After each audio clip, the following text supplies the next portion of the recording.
how to download other personal information on Facebook Mobile. Hello guys, in today's video I'm gonna show you how to download other personal information on Facebook Mobile. First thing we're gonna do is go to Facebook and then click the storylines and go down, click settings and privacy, and then settings, and here just click this one, download your information,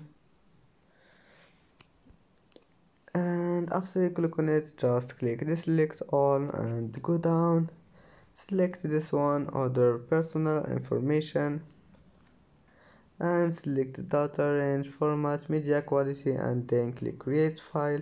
After you click on it just wait and it will be created. And that's it for today's video. Don't forget like and subscribe, and see you in the next video.